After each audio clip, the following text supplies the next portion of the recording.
Hey there everyone, Afrodo Reviews here, helping you decide, is that book worth reading over second breakfast? Or does it deserve the fiery pits of Mount Doom? So let's decide. Yes, I love you. Where's my pillow? Asexual Wild is a young adult contemporary fiction novel that was published on September 13th of 2022. And it was written by author Amanda DeWitt as her debut novel. As part of my Pride Month TBR, this fits very nicely into the ace category. Yes, it goes full into the spectrum of aceness, and it has a non-binary love interest. Truth be told, there's not much else I can actually say on this book, due to its relatively young age, and the fact that I don't think it was a big breakout star. There's not much in terms of awards or interesting trivia to say on the background. So with that being said, here's your report card.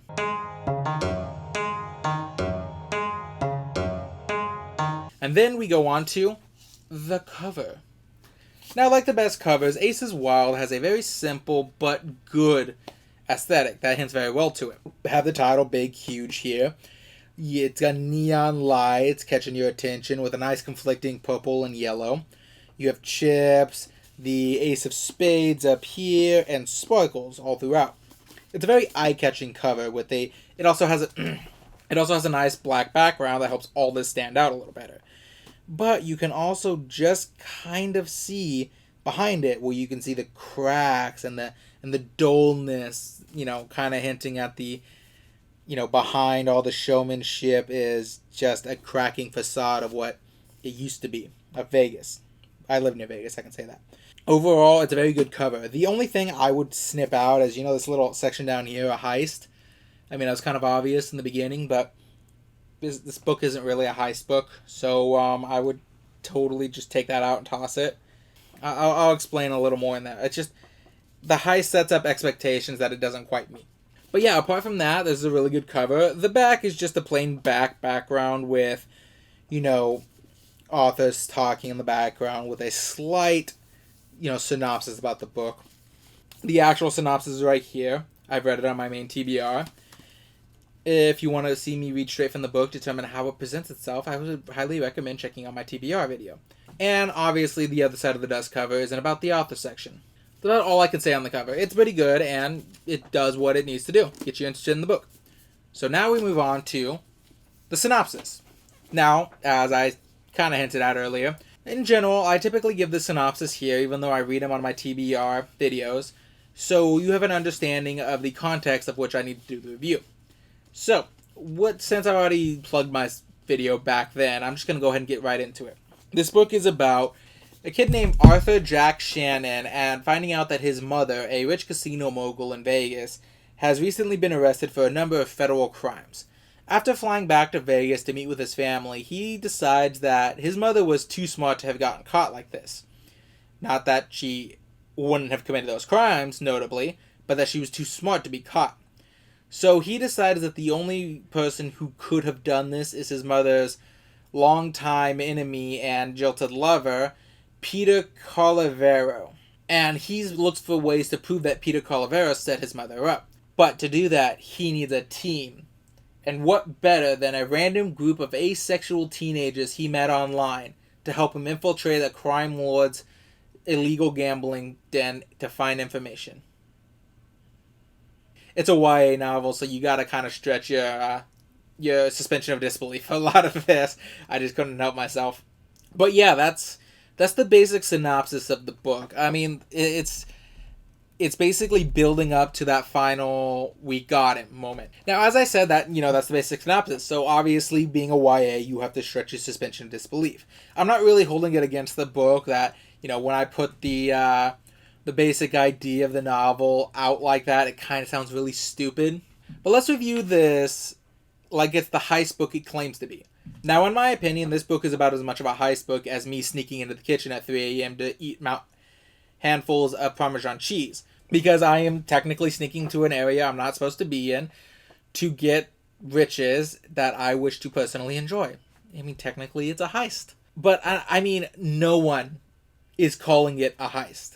Personally, I found that when it comes to crafting a heist, there are 3 main things you want to focus on when you build it up. Now those three things are: 1. What's the prize? Heavy risk, but the prize. What are they stealing? Why do they want to steal it? What happens if they don't steal it? The more clearly you can establish what needs to be stolen in a heist book, the better understanding that we have of the stakes. If they don't steal $100 million from this casino, little Timmy's grandmother's cancer surgery isn't going to go through and she's going to die. And everyone loves little Timmy. Number 2 is your crew. Now, obviously, when it comes to casino heists, the crew is very important. They each have their own roles. They each have their own part to play, like pieces on a chessboard. Now, the crew is not only our group of characters that we're following, but we also need to very clearly understand what they can do and why they're important to this mission. The more clearer you can establish that, the more invested in the characters that we're going to be. And number 3, what's the plan? You ever notice that when you watch a heist movie, typically, you get a long, detailed how the plan is supposed to go as they go through. You get that little scene where they're all going through their parts of the plan flawlessly before they all steal. And the reason I feel they do this is because it helps establish the obstacles needed, how everyone is going to play their parts, and allows for the subversion of expectations when we finally get to the real heist and we see things not going according to plan. We know why things aren't doing well. Sometimes movies will even use this to trick us into believing that this real heist is going bad, when in reality this was part of the plan all along. My point is that when you set out this plan, you do very well and you establish how things are supposed to go, so we know when things are going wrong and you can feel that tension building. So how does this book hold up? Well, first we start with the prize. What's the prize? Well, the prize is that Jack believes that Peter Calavero is responsible for his mother getting arrested. So the prize should be an obvious piece of evidence that he knows he has in order to clear his mother of charges, knowing that if he doesn't, his mother's going to go away forever. Except the prize isn't really very well established. At first, it seems like he's looking for a specific piece of evidence, but after casing the joint with his love interest Remy, Jack decides, I need to get the little black book that Peter Calavero keeps on all the rich people in Vegas. A very black book. I'm going to blackmail everyone I have in this book because I know they're illicit dealings kind of black book. Now, it's never really explained why he thinks this would clear his mother, because all it would prove is, actually what he knows about her is real. It's just he knew about it and reported it. I don't see how this little black book actually means anything to what he's trying to accomplish. In addition, we don't even really have a strong belief that Peter Calavero actually is responsible for his mother's arrest. Jack himself even admits that his mother probably did commit these crimes. He just personally doesn't believe she would have gotten caught the way she did. So the entire premise of the heist is built on Jack believing Peter Calavero had something to do with it. And I kind of thought that was going to be the twist that was coming up. The twist isn't... I'll get into that later. But I kind of thought that was going to be the twist when we got to the end was, no, Peter Calavero had nothing to do with it. His mother just got arrested. Yeah, so when it comes to the prize, it's okay, but nowhere near as good as it should have been. If we really don't have a clear idea what the prize is going to be, so we're not really invested in the stakes or what's going to happen if they fail, or really, we at least got the why down very strongly. Just not the what or what will happen. Well, number 2, the crew. So how does it handle the crew? What is our group of uniquely skilled individuals that can pull off this heist and get away scot-free? Well, let's put it this way. I had no trouble believing that this group of people are teenagers, for better or worse. Naturally speaking, the characters are okay. The asexual support group, which is our main group of characters, I'll focus on first. For the most part, they're kind of one note. The most fleshed out of them is Gabe, and he's by far the most interesting. He's an arrow ace character who tends to give advice that he himself can't or won't follow. You know, it's kind of ironic when someone who's aromantic and ace is giving advice to our main character about how dating should work. He's also the biggest of the group. He's friendly. He's the oldest. And he just has a natural sort of charisma that makes him sort of like a front man. The others, I'm not really sure what I could tell you about them a couple days later after reading this book. Remy is the non-binary love interest of Jack, and for a brief moment it kind of looks like they were being set up to be very perceptive, but it doesn't really come up all that often. It comes up, one, in finding the illegal gambling den, but that everything else, it was just kind of that there. Even in a scene where it feels like they should have known what was going on, but they didn't. Then you have Lucky, who is probably the second most fleshed out of the group, to be completely honest. She is a 14-year-old girl who joined the group, convinced the rest of the group that she was actually 16. Her whole personality is basically tech gremlin. That's pretty much it. She's a gremlin who's good with tech. Then you have Georgia, who's good at math. That's about... No, okay, she's good at math, and then she gets a less than subtle crush on Jack's sister, Carrie. There's Carrie, who isn't also... I'll get into that next. So, the Ace group isn't very well fleshed out. It's just... I have more I want to say on this in a minute, but to move on, let's go to the family dynamic.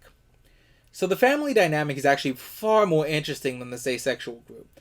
The Jack and his family, I think the book should have focused on them, if I'm being completely honest with you.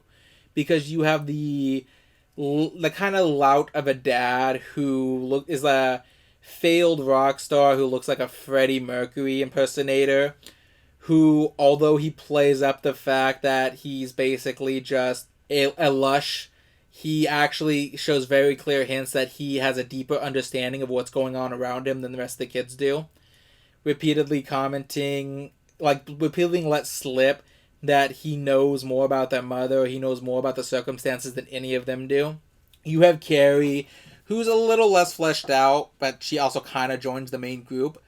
It's confusing, but she's kind of a withdrawn sister for him. For Jack, she's a bit hard of hearing, which there's a scene in this book that you could call ableist, but I'm not sure if I would call it that, due to the fact that she has hearing aids. But she's otherwise sort of like that kid who sits in the back, knees up to her chest all the time with her hood drawn and playing with something in front of her. That's basically her personality. Then you have the character I felt personally the most for, who is Beth, the oldest sister of the group. She is the only person of the family who seems to have inherited a common sense. She's trying to take care of her family. She wants them to go straight because she's fully aware of what her mother does isn't always legal. And she believes that her siblings are just kind of being poisoned from the well and not really understanding that they're being led down a life that's not good for them at all. She also, but despite all that, despite that clear sort of resentment she has of her mother for leading them down this life, she's still fighting by tooth and nail to help get her mother out of prison. Honestly, you feel bad for her too, because Jack himself is kind of like the worst kind of younger sibling. Hey, don't stick a fork in that socket, it'll hurt. But I really want to stick a fork in the socket, so... It's like she tries her best to be a good sibling. She gives him the freedom so he can handle things his own way, but he basically uses that freedom to make the situation 10 times worse. And Jack himself, there isn't much to say about him. I really don't have much. He's basically a spoiled rich kid, and it's hard to sympathize with him a lot of the times because he's a spoiled rich kid. The scene where he's describing his card being declined, like having an arm cut off, which, while I get from his perspective that might be true, as someone like me who is watching him spend more money in a single day than I have probably ever seen in my life, I really don't think, oh wow, I feel so bad for him. I'm like, yeah, welcome to the real world, buddy. That's pretty much all I can think of at that time. But another issue I had with Jack, though, is he acts a lot on gut feeling without any proof, and due to being a YA novel, we're just kind of expected to believe him. It's just, I wish there had been more concrete reasons he believes the things he does, Because for the most part, he just believes that Peter Carlavero is responsible for his mother's imprisonment simply because his mother didn't like Peter, and Peter kind of rubs it in their face that he might be buying the casino out from under them. It kind of sounds like he's just being an asshole who's loading it over your head that your mother finally got caught. I didn't see anything here to make him think, wow, he's definitely responsible, so I wasn't really invested in that line of logic.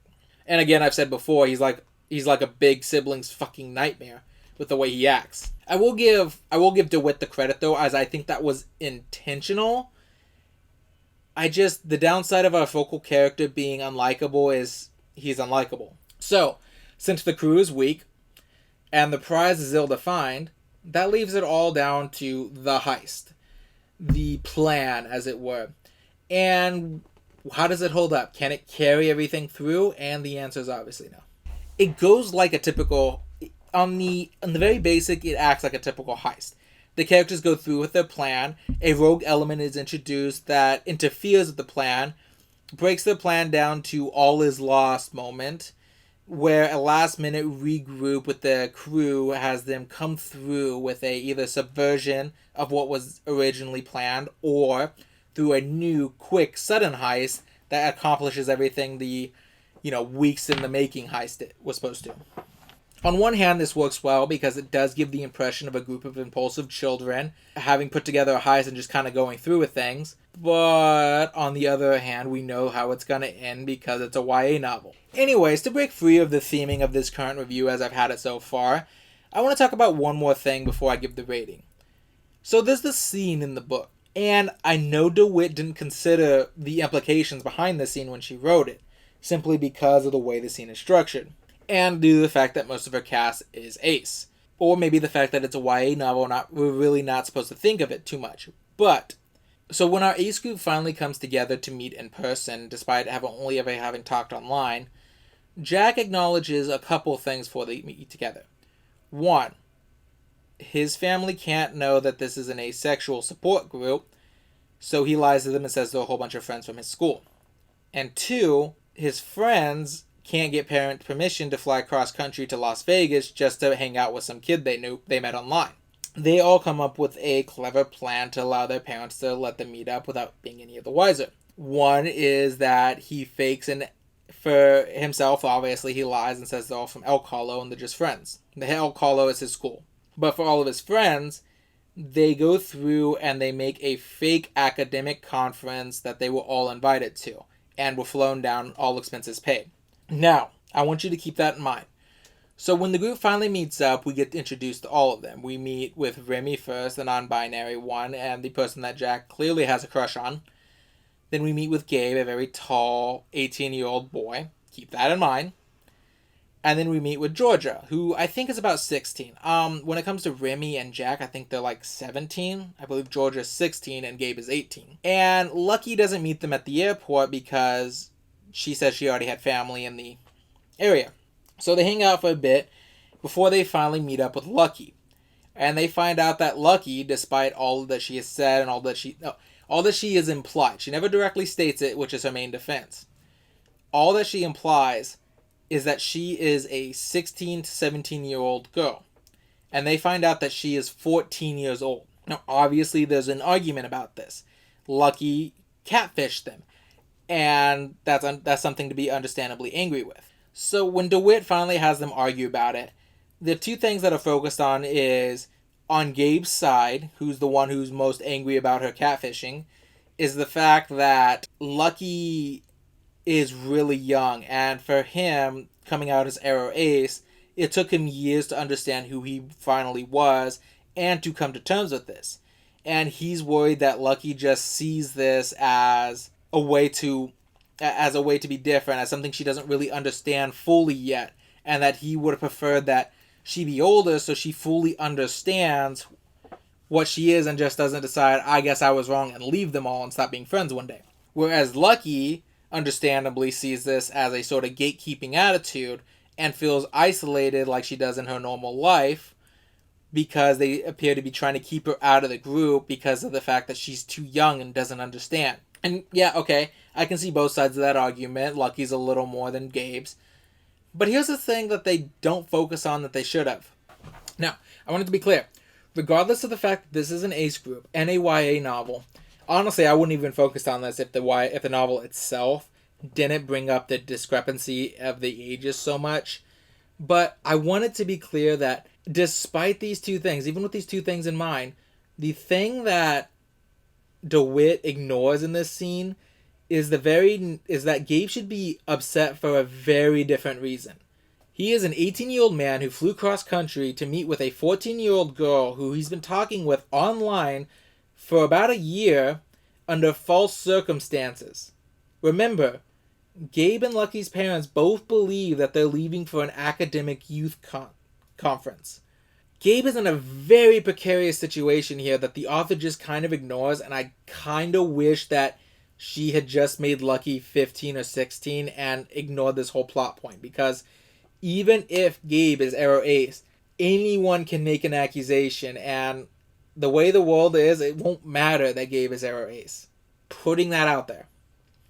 It was one of those scenes, and of course, because it's resolved, it's all the entire conflict right there is resolved off screen when Jack and Remy are off doing something else. So yeah, we don't even get a conflict resolution for this argument, but it's just the book should not have focused so much on this. If the book had just let their age discrepancy be all about Jack worried that Lucky won't pass for an adult like the rest of them will on the casino floor, that would have been fine. But since they focus so strongly on the fact that Gabe is 18 and Lucky is 14, you can't help but think there's a bigger issue here you both are ignoring. Anyway, in the end, I'd give the book a 5 out of 10. Yeah, I mean, I personally didn't enjoy the story too much, and while I don't think it was badly written, I also just think that there are a number of factors why I didn't rate it lower. One is that I'm not in the target audience, obviously. Two is the fact that it's a YA novel, and obviously a lot of the things I felt were kind of stupid are probably just standard affair for young adult novels. I'm also aware, 3, that this is Amanda DeWitt's debut novel. And as I've said before, an author's debut novel will generally be the worst work they ever put out. But that's because they're figuring out their style, they're figuring out who they want to be. You should only ever improve from the first novel you put out. It was never bad enough that I wanted to stop reading, but I did get frustrated with the characters in the story repeatedly because of how they acted. I also personally think that Jack's family should have been the main cast and not his ace group. The ace group is very ill-defined and their dynamic isn't anywhere as strong as the family's dynamic is. And not to mention, I would just in the future remove a heist from this Aces Wild, a heist story, because it's not really a heist. Like I said, it fails on the heist elements overall. But the real question, does it deserve Mount Doom? The answer is probably no. Actually, the answer is no. No, much for the reasons I've stated above. Also, much like Haunt Havoc, the book isn't written with the idea that this is about asexual characters, but more about the characters doing something and they happen to be asexual. It's a part of their identity, but not a focal point.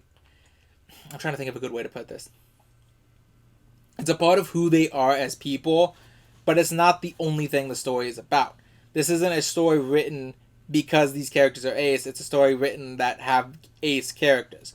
And I personally think we need more LGBT fiction out there like that.